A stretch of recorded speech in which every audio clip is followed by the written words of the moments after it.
Hi everybody, Dr. Pingle here. It is the end of a long semester. It is our last lecture for geovisualization, and I just wanted to talk about where we've been and what we've seen. So I had a couple of goals. One was to really kind of emphasize the most current techniques. I hope that you've all learned some new material here. I wanted to build off of the cartography class. Many of you have already taken cartography. And I wanted to give you guys a little bit about my perspective there and where else you can go.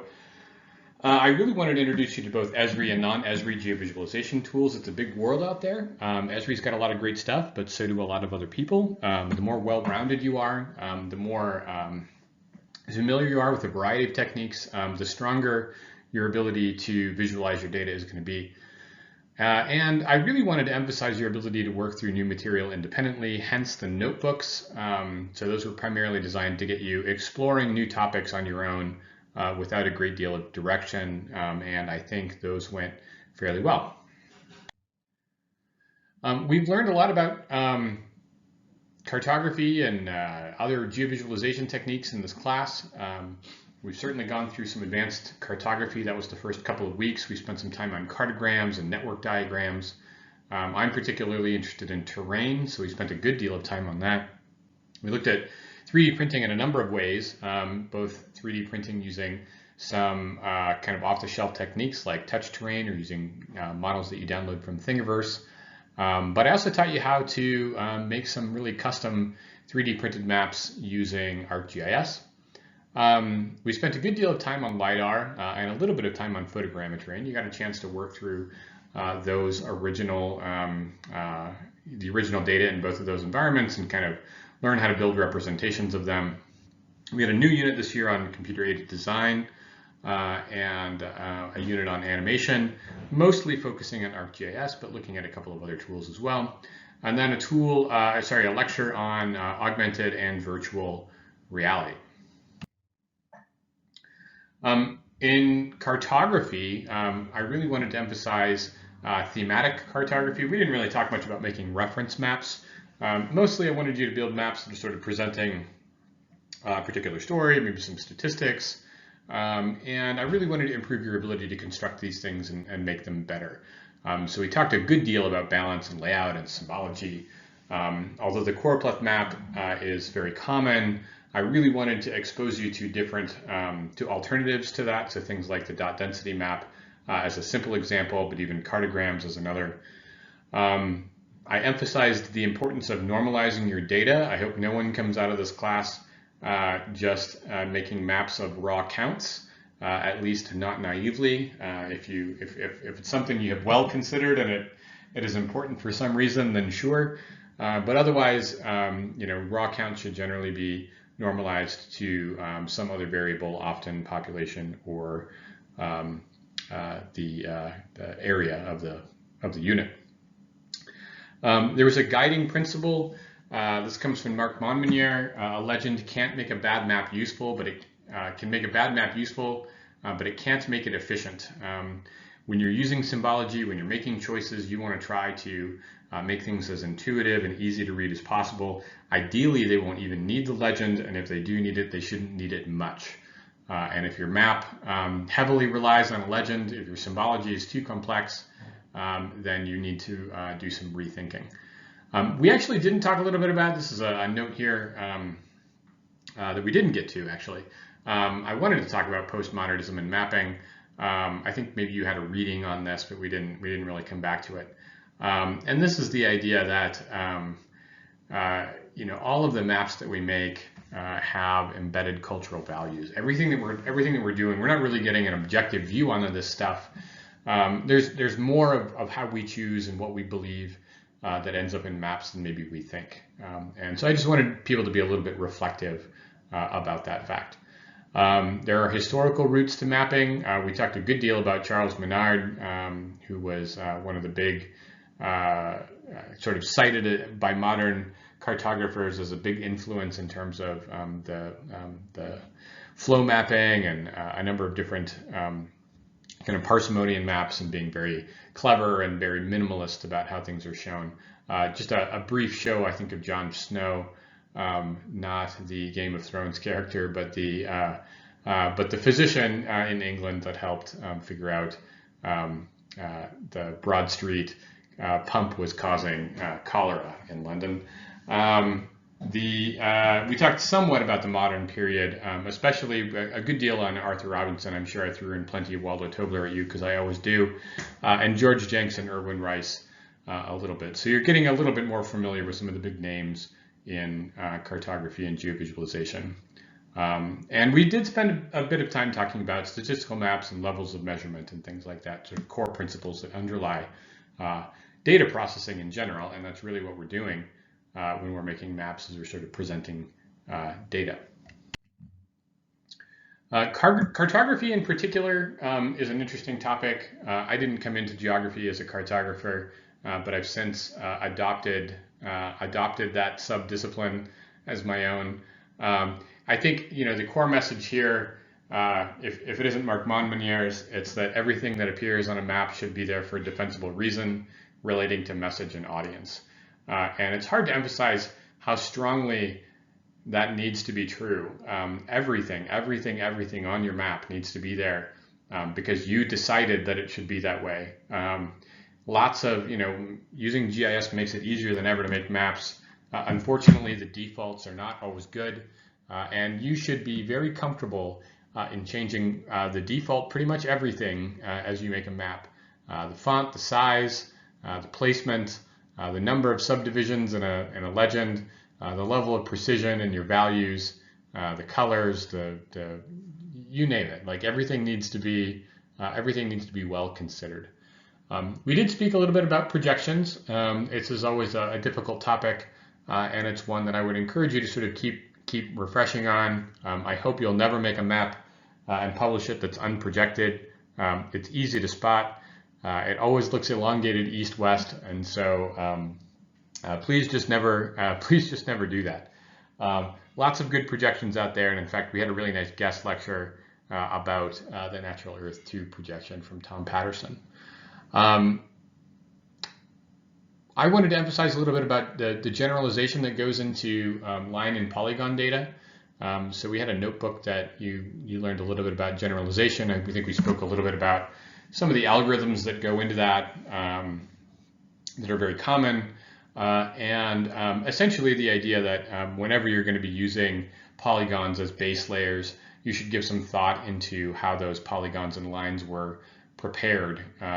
The Census Bureau publishes a couple of different versions for a couple of different scales at both the state and county level, and you should be using the one that's appropriate to the scale of the map that you're creating it for. Natural Earth similarly publishes their data in three different scales, and so downloading the one that's appropriate is important.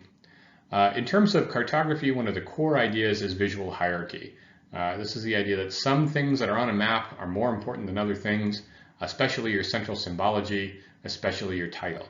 And so those things are things to craft quite carefully and to give sort of a level of prominence on the finished product deserving of their importance. Other things like the scale bar and metadata, that stuff should be sort of de-emphasized, and you can see that in the image at the upper right here. Even something as simple as the scale bar, you'll notice that it's much thinner, the line marking is much thinner, helping it sort of recede into the background. Very easy default value to make an adjustment on.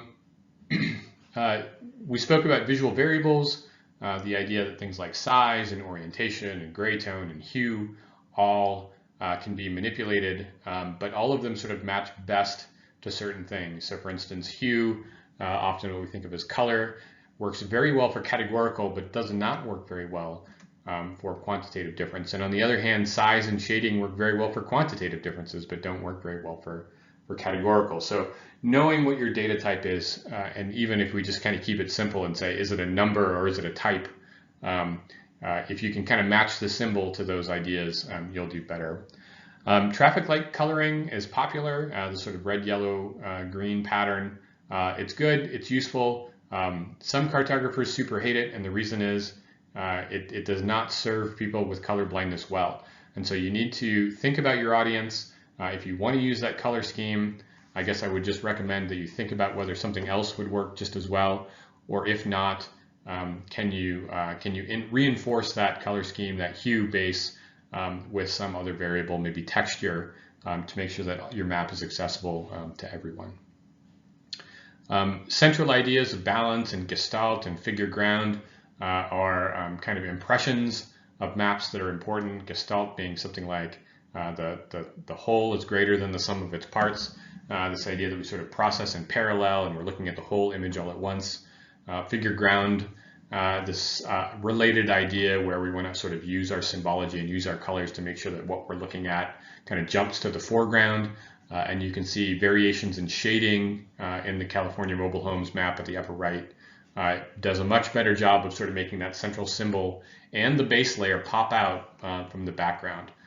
It doesn't necessarily take a lot of work to do this, but it does take some consideration of that issue. Classification schemes are important. So when you make a choropleth map, the default in ArcGIS is often the natural breaks method. I would say that more often than not, this is not a good way to look at your data. It's not bad for exploratory data analysis, but it's pretty bad for the presentation of data. And so you've all, I think, come along fairly well with being a little bit more thoughtful about how your class breaks are decided. And we had some work that was essentially aimed to work on your polish. The polish associated with maps is really important. Don't sell yourself short. The hours that you put into making something look just right are worth it, especially if the image is going to be shown to a lot of people or is going to last a long time. Cartograms are popular in geography, popular in geovisualization. I think I've said a few times that I'm not a huge fan of these things. I think they're fun gimmicks. I don't know that they display the data very well. But we did learn some related technologies. They are pretty hard to make in ArcGIS. There are some R packages that work really well for doing this and make it a little bit easier if you're into that. We talked a little bit about tree maps as really nice pieces of Excel. We did it in combination with pivot tables, ways to sort of aggregate data and then display that data back out again that I think are maybe a little bit more powerful. And transit maps we sort of looked just a little bit at. It's a popular topic, and I hope you, if you have an interest there, you can follow that up even further. I'm particularly interested in terrain. So we spent a good deal of time on this. We talked about the history. We talked about sort of default visualizations like hillshades. We spoke about different data sources. So the Shuttle Radar Topography mission as sort of the gold standard at the moment, although there's some new data just been released in the last year. That's the NASA DEM that's even a little bit better. Aster GDEM, the tile grabber if you want to find this data. eTopo1 is sort of a 1 kilometer resolution map of combined elevation and bathymetry, which is pretty useful. I hope you remember the difference between DEMs, DTMs, and DSMs.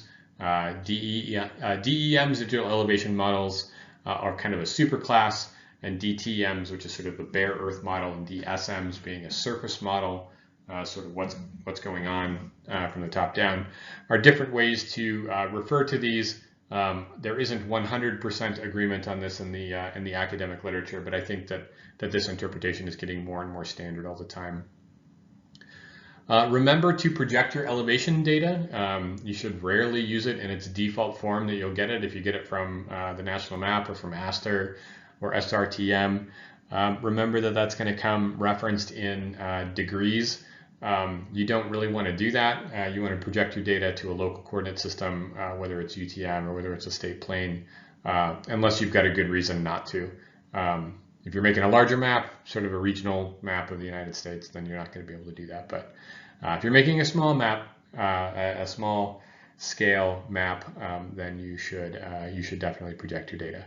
And then Z factors are starting to go away a little bit. The new tools in ArcGIS Pro are a little bit better about providing algorithms that will calculate things like slope correctly, even if you're supplying it with a degree referenced raster. But it is something to be mindful of, and the Z factor is a clever way, an easy way of establishing just a little bit of vertical exaggeration if that's what you want to do. Plenty of different derivatives of DEMs that we looked at. Slope, aspect, and curvature are kind of the most common. And then viewshed analysis is sort of a powerful way of using these to understand intervisibility and things like that. We spent more time looking at ways to access the base data. So I hope you're not just turning on the ARC layer, but you know where to get the data, you know how to process it in its original form.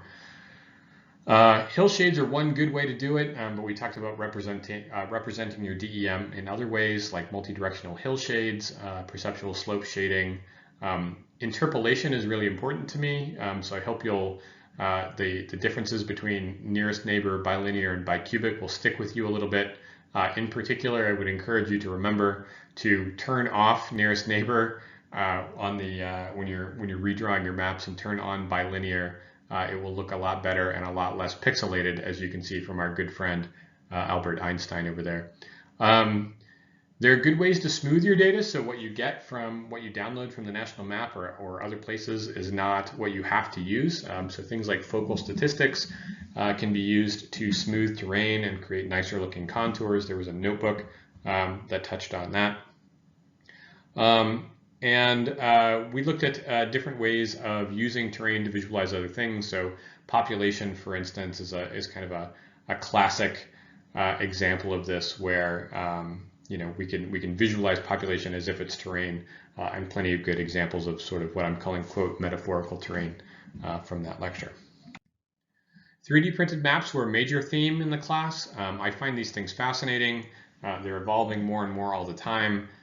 There has just now been released a print head for sort of common 3D printers, like you see there, that can hold, I think, 4 different filaments, so we can start printing more things in more color. At the moment, 3D printers that can print in a lot of different colors are still a little prohibitively expensive, but that's going to change all the time. I introduced you to some of the 3D printing resources here at Virginia Tech. The library has a number of these. My research lab has a couple of opportunities there. And I just hope that you got a good chance to sort of play around with some of these things, because I think it was a lot of fun. LiDAR is something that I care a lot about, so we spent a fair bit of time on this. I wanted you to know where to get the data, whether it's from the national map or whether it's from a federal site like the Interagency Elevation Inventory, or from a state distribution site like VGen. Several different formats are fairly common, but the big 3 are probably LAS, LAZ, and ZLAS, ZLAS being Esri's compressed LiDAR format. I wanted you to get familiar with working with LiDAR data in a couple of different ways. When I do a lot of my LiDAR work, I do much of it in Python, but when I'm not working in Python, Cloud Compare and LAS tools are some of my favorites. I don't use ArcGIS Pro for a lot of LiDAR processing, but it's getting better at this stuff all the time. I wanted you to get a chance to sort of explore how you can use these things, whether it's creating DSMs or colorizing point clouds, or creating canopy height models. All of this stuff is important. I wanted you to learn how to create 3D polygon models that you could create sort of extruded buildings from, and we did that. So lots of stuff in this domain. We spent a good unit on photogrammetry, and you had a chance to use some tools to take apart that data on your own, create your own point clouds from imagery. Here we are in the weather lab, and of course, we're very, very proud of this facility, and this is something we're just launching today. We are going to show you the anatomy of a tornado, okay? And think about this. We have all sorts of different sizes of tornadoes, right? You go from the funnel clouds and the weak tornadoes that you guys just showed to the F5 that hit Moore, Oklahoma on this date back in 2013. Horrible day. All right, let's talk about the anatomy of a tornado. It starts with a supercell, a rotating thunderstorm. But on these tornadoes, there is one thing that clearly stands out, especially when we look at radar. It is called a hook echo. And that hook echo is a little appendage on the southern flank of the storm. We know that these storms aren't flat. They're in the vertical, 40, 50, 60.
Computer-aided design was a new unit this year. I was fairly happy with how this went, although I'm interested very much in your feedback. Mostly, I mean, there's some theory with CAD. CAD essentially is not that much different than a lot of the polygon work that you've done in the past. And so we looked at some applications of this in things like CityGML and Esri City Engine. But mostly I really wanted you to get a chance to do this stuff. And so we had a two-part sort of hands-on unit where you had a chance to use Autodesk Fusion 360, which I have been using over the past few months and really enjoy. And finally, our last unit was on augmented and virtual reality. We just wrapped that up. This is an exciting domain. It actually had some interesting history. The history of augmented and virtual reality goes way back, almost 40 or 50 years now. But there have been some really exciting developments, especially with the new things like Oculus Rift and the HTC Vive and some of the other things that are coming along with gaming consoles. This stuff is finally getting out into the hands of consumers. It's been in the hands of researchers for a long time, but now that it's kind of open in the public arena, there'll just be a lot more money and a lot more eyes and a lot more interest in this stuff. And I'm excited to see where this is going to go in geography over the next few years. So this class, as always, is an experiment in progress. Some things that we didn't get a chance to talk about that I would have liked to. I always would like to spend a little bit more time on meteorology since we're a mixed department. You know, there's a ton of good applications for GeoVis to that. Historical and military applications, I think there's some neat stuff there. We didn't talk enough about network visualizations, spatializations, but these are all sort of side topics. And if you do have an interest in this stuff, please do let me know. I wanted to thank everybody for their enthusiasm and hard work this semester. It really was a pleasure. I wish that our semester had not been interrupted. The pandemic has been hard on everybody, but I think that the students have really rallied, and I hope you got your. I hope you were happy with how the course turned out in the end. Just one final reminder, all late work for the class needs to be submitted by May 8th. I will be calculating grades at that point. All of the material that I've received up to this point has been graded, so you kind of know where you are. Certainly see me if you've had questions. Again, on behalf of Peter, thank you for a great semester, and hopefully you will keep in touch. Thanks. Bye.